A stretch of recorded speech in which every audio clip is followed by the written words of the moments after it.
revelers to the ground. It was the theme park's worst nightmare come true as rescue workers helped terrified people off the stricken roller coaster. The accident couldn't have happened at a worse time when many families pack amusement parks like Expoland in Osaka for Japan's Golden Week holiday. A 6-coach roller coaster at Expoland was carrying 24 people when the accident happened this afternoon. The ride turned deadly as the roller coaster went off its tracks and crashed into a guardrail. It seemed like the speed was faster than usual.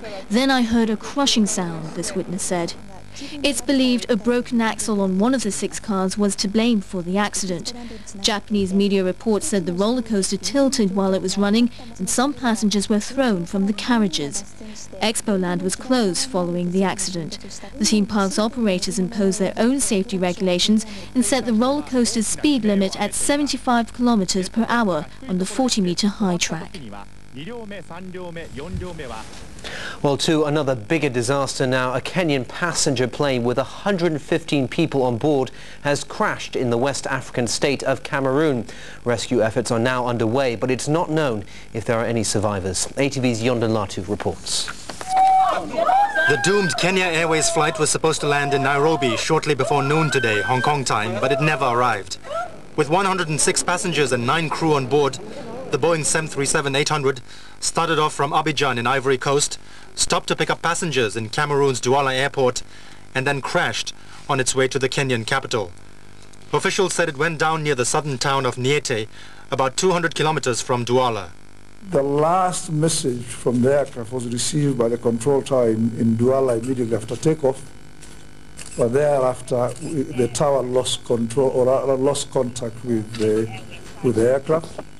Kenyan Airways officials said there were passengers from 23 countries on board.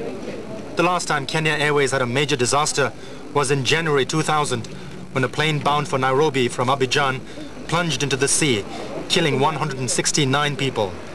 Investigators blamed a faulty alarm and pilot error for that crash. Well, here in Hong Kong, sources have told ATV there won't be any change at the top in Chief Executive Donald Tsang's cabinet when he starts his new term in July. But despite calls for Tsang to make his cabinet more politically representative, it looks like that's not going to happen. Until Donald Tsang reveals his new cabinet lineup next month, the guessing game continues over who's in and who's out in his cabinet. Sources say there will be no changes in the top 3 positions in his cabinet. Despite rumours that he is on his way out, Chief Secretary Raphael Hui will be staying on. Financial Secretary Henry Tang will also keep his job, and so will Justice Secretary Wong Yan Long. Sources say Hui is staying on because he is heavily involved in the government's political reforms, and his relatively close ties with the pan-democratic camp will hopefully encourage their participation in government affairs. DAB Party Vice Chairman Tam Yu Chung and Liberal Party Chairman James Tien both welcomed the idea of the 3 ministers staying on their jobs, but others questioned the idea. In order to maintain the balance between different political forces, and so he has to keep his original cabinet unchanged. And so I think people would begin to question the ability of Donald Tsang and his power in the senior personnel appointment.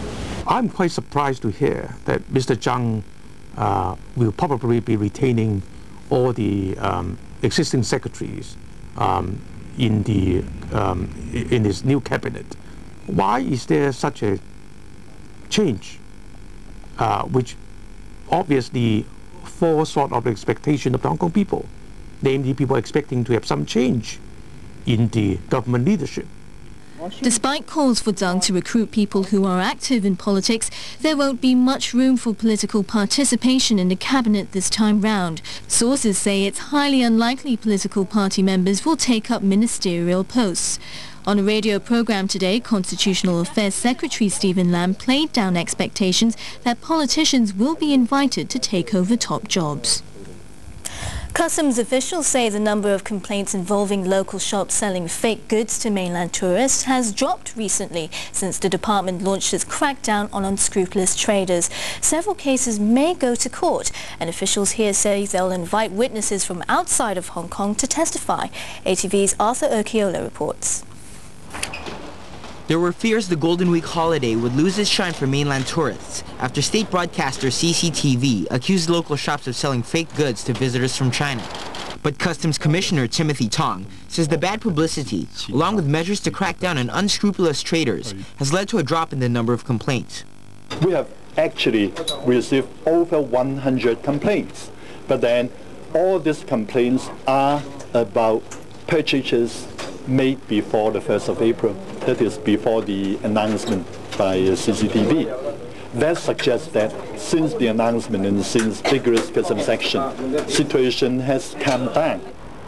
Tong also said one of the shops featured in the CCTV story, Majestic Watch and Jewelry in To Kwa Wan, is still under investigation and could face charges for selling a watch that its manufacturer, Seculus in Switzerland, claims was never officially made. Tong said that witnesses claiming to have been duped by shops may be called to testify if the cases are taken to court. Customs officers will also crack down on the smuggling of red oil, a type of diesel that is meant for industrial use but is sold as fuel on the mainland. Tong said customs officers will also step up measures to tackle the recent rise in the number of drug trafficking cases, saying that more narcotics are being smuggled through Hong Kong because of the increasing popularity of drugs on the mainland. Arthur Akiola, ATV News. Transport officials said today they had objected to the KCRC paying $5 million extra in performance-based salaries and bonuses to its top management, but its concerns were rejected. Lawmakers criticized the railway firm today for being over-generous with taxpayers' money at a time when the company is not doing well at all. ATV's Nancy Ju reports.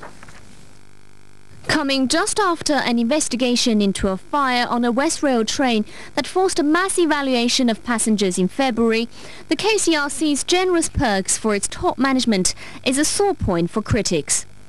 The troubled railway firm recorded a drop in profit last year, but it still paid its 6 top management staff more than $4 million extra in performance-based salaries and bonuses of more than $600,000. The government said it had voiced its opposition to the move, but that had been rejected. Considering the KCRC was plagued by a spate of equipment failures over the past year, its management should be held responsible to a certain extent at least. Permanent Transport Secretary Law Chi Kwong told sceptical lawmakers today.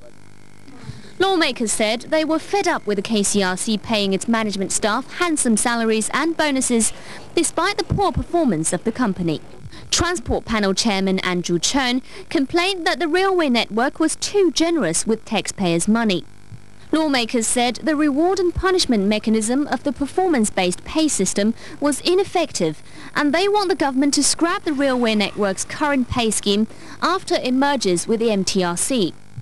But KCRC Chairman Michael Tien argued that top managers had only got what they were owed because the firm has met its own profits and operation targets.